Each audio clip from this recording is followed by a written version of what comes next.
kanali kuti abwere timaitana ndithu ndipo timalengeza ndipo nthawi imene panali mfundo zina zoti kudzaonanso malo ajatayezayeza tinadzafika saizi ina yoti malo amene malo tayika pamapo malo aja timaitananso onse aja abwere adzaone kuti palakwika ndi pati iyayi apa malo angawa ikuonetsa kuti mtengo fama mapo ajatu pamapo tinainawo mapo ena akulu amaonetsanso ngati tajambula malo aja dzimitengo dzina zimatani zimaoneka iyi mtengo huu sonali ukuku aliyense amapereka umboni zimene zimaonetsa kuti ayi zimasiyanitsika kuti zakalezo nthawi ino kofunika munthu wina aliyense abwere. Komiti zoyendesa za ntchito yokugawa ndi kulembetsa malo zomwe zinasankhidwa m'midzi mwa magrupu ovomerezeka kuboma zinasankhidwa ndi anthu a midzi yapansi pa agrupu ndipo amfumu akulongosola motere. Tinakhaninso msonkhano osankha makomiti atatifotokozera ona kuti makomiti amenewa azithandiza kuyeza malo munthu wina aliyense. Nde ifeyo malingana ndi mavuto amene timakumana nawo pa milandu ya za malo tinavomera zimene zija ndipo tinasankha makomiti anasankhidwa azimayi atatu azibambo atatu ngati ineyo chair wa ngati 7 pamodzi ndiye titasankhidwa choncho ndiye tinaphunzitsidwa za mmene malo tingayezere tingagwirizanitse ndi anthu ndiye koma taona tsopano kuti phindu lilipo chifukwa chonena kuti malo pamene tikuyeza ndi kuti munthu akumazindikiratu kuti awawa ndi malo anga. Mbuyomu anthu ena amayezetsa malo mwina amapita kuboma kumakapanga malizi chanchani koma tsopano izizi zikuoneka ngati nzopepuka chifukwa chonena kuti sikuti nsowononga ndalama zambiri ifeyo tikangofika komiti ndikuyeza malowo ndikuyika m'mabuku ndi kuti munthu malo ake onse kukula kwache kutani akuoneka kuti ndi yache ndiponso zathandiza kwambiri chifukwa chonena kuti kwathu kuno tsopano anthu akimvetsetsa. Ntchito imeneyi pambali pa anthu a m'midzi pamakhalanso kalaliki ochoka kuboma yemwe amathandiza komiti ya m'mudziyo pa ntchito za tsiku ndi tsiku zokhudza malo mderalo. Komiti iliyonse ikuyenera kukhala ndi anthu asanu ndi awiri 7 ndipo ikhale ndi amayi osachepera atatu pa nambala ya anthu asanu ndi awiriwa. Wangisa Jerry ndi kalaliki wakuboma yemwe amagwira ntchito ndi magrupu amdera a mfumu yayikulu Kasisi ndipo iye akulongosola momwe amagwirira ntchito imeneyi ngati mlembi. Ntchito yanga kwambiri imakhala ulangizi ku komiti imeneyi pa nkhani za malo komanso ndimakhala ngati mene ndanena kale kuti mlembi wa makomiti awiri amenewa ndipo zonse kumodzi kuno zikuyenda bwino kwambiri popeza santhu kumodzi kuno nkhani ya kuyeza malo ayilandira bwino kwambiri ngakhale kuti pachiyambipo panalibe timavuto tiwiri titatu toti anthu mwina samatha kumvesesa kuti kodi tikati ntchito yoyezerana maloyi zikutanthauzanji timauza ndithu kuti kuyeza malo kumeneko ndikoti inuyo mukhale ndi umwini wa malo anu kwacho timangonena kuti malo wamwina anandipasa gogo koma tioneseni umboni weniweni wogwirika panalibe nde boma laganizira kuti anthu akhalenso ndi umwini wa malo awo. Kakhala nthawi yoti tikuyeza malo timapita kuminda kuja mothandizana ndi akomiti amenewawa pamodzi ndi gulu la data collectors amene akwa surveyor general amatha kutitumizira ndi ma data processors timapita maminda muja ndi alimi ene ake akationese minda ija akomiti amatithandizira kusimikizira umwini wa malo aja komanso mwina kuyitanizana maneighbors ndi maneighbors kuti akamayeza malo pasamapezeke milandu yoti mwandilowera malo anga akomiti wamatithandizira poti ndi amene akudziwa anthu kumamidzi kuti ife ngati obwera ntchito za boma sitingathe kudziwa kuti awadi mundawu ndi wawo koma akomiti amatithandiziranso kusimikizira umwini kuti adawawa mundawu ndi wawo ndipo aneba awo ndi amenewa ndi neba ndi neba amasimikiziranaso malire. Ntchito yogawa maloyi anthu aona ubwino wake monga mmene mayi Jerry akulongosoleramo. Anthu pano paona ubwino wakuyezesa malo akudandaulabe kuti nanga malo anatsala aja mubwera liti muzatiyezere. Nkhani imakhala yonamizana kuti iyayi sikuti akuyezerani malo, afuna akulandeni malo kwa mafumu, kwa umakhala kuti mufuna mutilande mphamvu za ufumu, koma panopa anthu aja aona to ayi timalakwisa, boma lufuna litithandize ife tomwe. A Esther Bachi ndi membala wa komiti imeneyi, ndipo iwo ntchito yawo ndi kulimbikitsa anthu kuti ayezese ndi kulembetsa malo awo, potero akhale ndi umwinimwini wamuyaya wa malo awo zomwe wina sangawalandenso ayi. Ife timalimbikitsa anthu kuyeza nawo malo, komanso chitabwera chimenechi tinalimbikitsa anthu kuwafotokozera anthu ndimenenso nafe tinaphunzitsidwira. Anthu ena amanena zoti boma ikudzalanda malo, pomwe atatiphunzitsa ife na kuti yaye tikupereka umwini wa malo amakolo kuti wina aliyense akhale ndi certificate yake, akhale ndi umwini wake.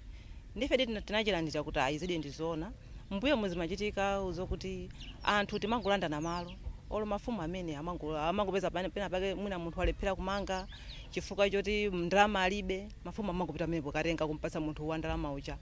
Ndiye panopo mine zitabwera nadziziziona kuti akuluakulu apapa tisachiphweketse chinthuchi ndichoona chitithandizaso ife tomwe. Ndipo titayamba kwanena kwa memeza anthu ndi kuwauza anthu anachilandira bwino kwambiri, anakuti ayizidi ndizoona. Ndipo panopo amene anayezedwa malo, olo munthu atakhala kujonedza akateni, paibe munthu amene angamangepo malo pa malo pake adzapitaso malo ali pati ali choncho mene alili, akapeza ndalama zake abwera kudzamanga chani, kudzamanga nyumba yake pamene pachapo. Kumbali ya azimayi zatithandiza kwambiri. Kwathu kuno ena timaloledwa, timakhala kuchimuna ndithu, oti mwina waloledwa wachoka kwanu koli mtsikana ukubwera kumene kuchimuna kuja wakukalamba mamuna akuti ndagona pano. Machitika kuti akuchimuna mapanga chipongwe kulanda malo aja kunthamangitsa munthu, pomwe munthu akunthamangisira kuja anasansa kalekale kwawo, anachokako kumene kuchako nakuti uyuso akunonso ngwakuti ngwakuchimuna kuja upeza kuti kumene kuja akumutani akumulanda malo aja. Timavutika azimayi kuti nanga ndiye tikayambiranso pati, mwinaso makakhala palendi, mwinaso kumene chitabwera ichichi tachiona kuti chathandizanso azimayi kwambiri, foti ulo mamuna atamwalira azimayi savutikaso sachokaso pepa fwa dzina lake lipati ili pomwe pacha, akhala ndi umwini wake ndi ana ake kumalira ana ake pati pamene pachapo. Ichichiso chatikomera ife tungothokoza boma ichi chatikomera atiyang'anira kumbali ya ife azimayi. Ntchito yogawa maloyi yachepesa kwambiri mikangano yomwe anthu ambirimbiri anali kukumana nayo pa minda yawo chifukwa cha kusamvetsetsana kwa malire kapena kufuna kuba malo awina mwadala. Monga apa akunduna wa zamalo ma surveyor pamodzi ndi eni minda ambali zonse ziwiri m'mudzimu akuyenda ndi kuyeza motsata malire komanso kukula kwa malowa. Amakulata Benedicto ndi Juneka Khani amudzi mwa Mbenderana omwe minda yawo yachita malire wina ndi nzake akuti kubwera kwa ntchito yoyeza malo kwathandiza kwambiri chifukwa mikangano ya malire idatha. Titamvetsedwa kuchokera kwa amfumu athu a group Mbenderana 1 kuti mudzi muno mudzabwera aboma amene adzakhala kuyendera pena paliponse komanso kuunguza malo awina aliyense kuti munthu wina aliyense akhale ndi umwinimwini. Munthawiyo umwinimwini sitimaumvetsetsa ndipo sitimauzindikira kuti kodi umwinimwini ndi chani. Ife kuti tabadwa muno mudza umwinimwini zonse timazidziwayi. Kubwera kusintha kwa zinthu panopa ndiye tikuzindikirani kuti pali umwinimwini oti munthu malo awa ndi yake akuyenera kukhala ndi umwini wake. Icho chinthu ichi ife tinachilandira mosangalala kwambiri, komanso boma linatizindikiritsa ife anthu akuno kumudzi pamene kale timangokhalira mangokangana ayi apa ndipanga iye ayi malo angawa akufikirana uku nkhondo zimene kumatengerana mitengo. Tikatero ndiye kuti kwa gulupu tipite ku polisi mpaka na kwa DC ku khoti kumakhala kukudzadza nkhani zokhazokha zokutsana ndi malo. Moti ya ku khoti amathaso mayitanitsa agulupu athu kubwera kukayankha nawo kuvomereza ngati mwina maumboni oti iye ayi malo awa malire ake anali motere ndipo malire awa ndi ayawa. Koma kubwera kwa umwinimwini wa malo panopa ngakhale tajambulitsa kunono tsopano kulibata kulibe kukanganira naso kuti ati malire awa ndi anga. Ifa wina aliyense akudziwa kuti pamene ndinajambulitsa ine ndi apa malire anga ndi awa. Pa tsiku limene timayeza ndikhulupirira kuti panalibe vuto kwa mavuto amene analipo m'mbuyomu ndoti nkhani zimavuta kwambiri ndizamalire. Munda wanga mmadziwa bwino lomwe kuti munda umakhala ndi makona 4 komano makona 4 amene wawa kona imodzi munda wanga ndiwoti ndiwodulidwa inatsika ndithu mmusi kuchokera kukona ina. Nde vuto limene lilo linaloti maneighbors amene ndimayandikana nawo ndimatha kukangana ayi malire ndiumu kumangolimbana kenako ndinangochivomereza monga ine mwana wongopatsidwa ndinangovomereza posafuna kupita patali. Ndiye mavuto amenewo analipo ndithu koma tsiku limene tinkajambulisa munda umenewo panalibe vuto lililonse ifana kuti ndinayamba ndine kuvomereza za malo angawo. Kuvomereza ndi chinthu cha mtengo waukulu kusiyana ndi kumangokangana kukangana. Tikamamva mbuyomu amati pambuyo pakukangana makhalapo ndithu zolemberana mavuto osiyana ifa imene imakhalapo olo mavuto amwina matenda osatha kapena iye mwinaso mtendere umene umasowa angakhale mafumu amasowa mtendere chifukwa cha kuunjikana pafupi chifukwa cha nkhani yachani ya zamalo. Ndene anthu ngati anzanga ndikuwadziwitsa kunazona kuti kuleza kapena kulolera ndikofunika kwambiri kumene kungapangitsa nazona kuti anthu fe tikhale momasuka ngati pa umodzi monga anthu amodzi oyandikana malire chifukwa ngati nzako oyandikana naye malire ndiwoti siudzasiyana naye mpaka nakalekale muzikhala muli limodzi. Ngati wina wake sapewa ndiye kuti mavuto azikhala kungopitirira.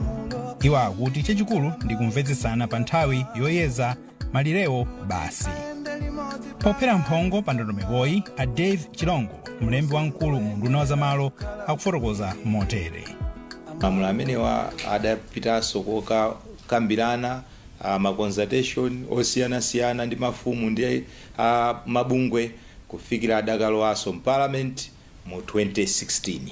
Atadutsa malamulo amenewa mu 2016 padali zotsamwitsa ndithu zambiri zobetchera zambiri zimene zimaonetsa kuti malamulo amenewa ena sadakondwere nawo.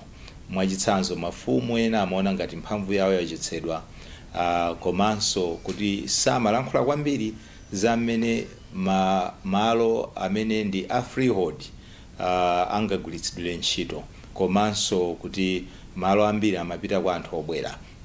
Ndi pa 20 October mu chaka cha 2020 a president a dziko lino adalamulanso kuti malamulo amenewa abwererenso kokaunikidwa ndipo anaunikidwa nduna ndi kufunsira maganizo a Malawi osiyanasiyana amene zatenga process yochokera chaka cha 2020 mpaka March 2022 pamene anakalowaso m'parliament. Kwa nthawi yoyamba parliament ya dziko lino idavomereza malamulo amenewa wonse pamodzi akutsutsa boma komanso olamula. Ndipo malamulo amenewa amafika stage imeneyi atayesedwa ma district osiyanasiyana ngati ku Phalombe, ku Chikwawa, ku Nsanje, komanso ku Nchinji, ku Kasungu, ku Kalonga, ku Lumphi, ku Nkhotakota ndi malo ena. Tunena pano malo amakolo opitira 60,000 ayezedwa kale malo osiyanasiyana koma cholinga nkuti malo ena aliwonse Malawi muno akhale ndi umwinimwini chifukwa umwinimwini umadziwika ndi mapepala kolingana ndi malamulo. Ownership is conferred by registration. Ayi apa boma laganiza mokwera ndithu. Taona ndi kumva momwe anzathu boma la Chikwawa akuchitira ndi ndondomeko yatsopano yofuna kuti Malawi aliyense akhale ndi umwinimwini wa malo ake pofuna kuteteza chisawawa cholandana kapena kugulitsirana malo. Kale nayo certificate ya malo muyaya Unzaloze apa mpanga muyaya Mabeba la manja Nzakale zomangozi waweka cha muntima Awandi malo anga ulibe olomboni Unzaloze apa mpanga muyaya Improve capacity of its seed storage at Chitedze Research Station. To this effect, the Crisis Response Initiative project procured seed storage facilities which would help improve quality of nuclear seed for breeders. I think this is where real transformation starts. When you look at the agriculture commercialization agenda, when you look at Malawi 2063, you talk about mega farms, anchor farms, smallholder farmers. The only way to transform them is to ensure that they have the right technologies, ensure that they have the right seed, that they have the right approaches. So what we have inaugurated today through these 2 cold rooms is just one step, towards the direction of ensuring that farmers are responding to what the markets demand.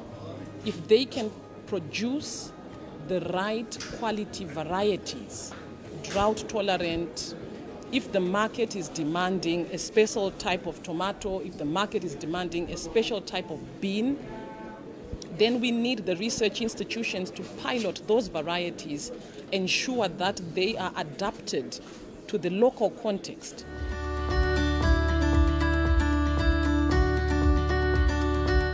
These 2 cold rooms are valued over 83 million kwacha.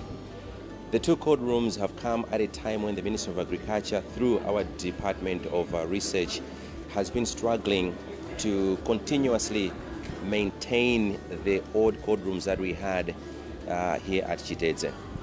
Now, the 2 cold rooms are very brand new, high-tech, and they are working perfectly. They will help our research department because the seeds that the breeders are supposed to use, they are supposed to be constantly in a controlled environment to make sure that the research process goes on well. Actually, I'm extremely happy because the breeders faced a lot of problems in terms of storage of their breeding materials.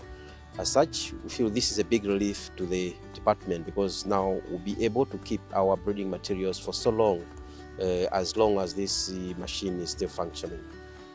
With the increased price of inorganic fertilizer, the project promoted the use of climate-smart agriculture to mitigate the effects of the crisis by supporting rural farmers to produce Mbeya fertilizer, which uses less inorganic fertilizer. The project was implemented through 3 components of foundation seed support, farmer access to inputs and extension services, and also program management and coordination. PDC EPA in Balaka district, farmers benefited from the initiative which started in June 2023 and ends in June 2024. ndikachoka pano pamene ndali ndi mbewu iyi ndikagwiritsa ntchito pa kusamala munda ndi kubzalanso kuti mwina kapena ndipeze chithandizo china kuchokera ku mbewu imene ndali ndi pano. Inetu ndilosangalala chifukwa atipasa mbewu mu nthawi yake monena kuti zochepa zimene zichitika zichulukitsa tokha pa kudzala munda.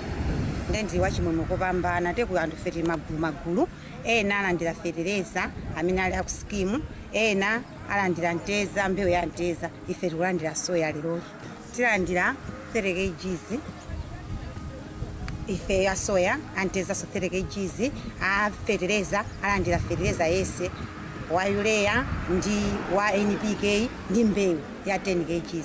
Ndine mmodzi munthu amene ndinaphunzidwa nawo ngozi zimene inachitika ya cycle moti nyumba yanga inagwa komanso mbewu zanga zinakokoloka ndi madzi.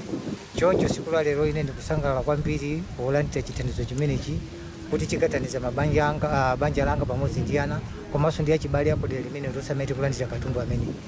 Small stock pass-on program is another activity under this project. Through this, goats, rabbits and chickens are distributed to farmers with the aim of providing food, a source of income to the house, and also complementing conservation agriculture by providing manure. Mavuto ndi ambiri chifukwa pakali panopa vuto likukhala lokula kumbali la njala tikusowa china choti tithe kupanga dongosolo kuti tipeze chokudya. Chifukwa ngati ulibe chiweto sungathe kupeza chokudya, koma ngati ukhala ndi chiweto umatha kugulitsa chiweto chako chija ndikugula chokudya munthu ndikumadya. Komanso sipokhapo mbuzi tikazisamalira zimene zitipatsanso manyowa malo moti tikanatha kupita kukagula fetereza zichokera kuzera ku mphamvu ya manyowa amene mbuzi zimene zitapasidwazi. A total of 3,000 farming households have benefited from the CRI packages in Chirazuru district, with an expected multiplier effect from livestock pass-on and Mbeya fertilizer production amongst other interventions, carrying along with them a spillover effect. For these beneficiaries, we are mainly targeting a number of beneficiaries.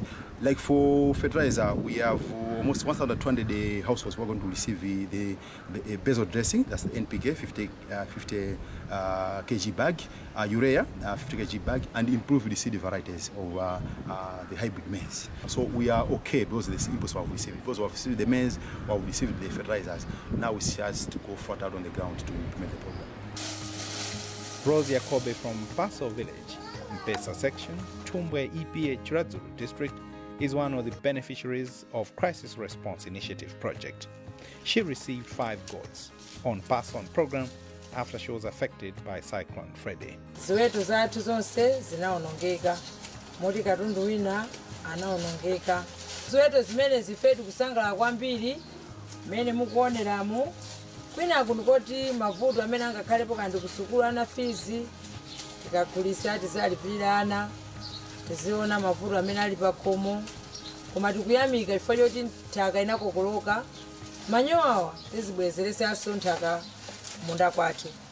A total of 5,000 farming households have benefited from these CRI packages in Blantyre district. Ndiyo tunatete nayo kunalangizi atipasa ponteza ndipo ndi chimwemwe chachikulu kwambiri kunteza umene uwu tikadzala tikapindula pakuti pa zomwe tezauti andirawo ndichitika kule kwa munthu ndi wandirama zambiri koma pati tandira zaulere kusonyeza kuti ndithandizo la boma latipasa chithandizo chachikulu kwambiri chomwe ife sitatha kuchipeza ndipo latisuntha kuchoka pamene tinali kufika kumene tikulowerapo 20 kgs mbewu bwino kwambiri ndipo mtundu wake wa mbewuyo ndi CG11 imene ili yamakono kwa ife timaziwa CG7 imwe uja koma ife tikudziwa kuti tikapeza phindu lochuluka pamene papo. China ndivula ntoli namondo uja anakokolola china chichosenga chakumunda komanso nyumba inagwa oti mpaka na lerolo sinimathakwirani kuibwenzeretsa.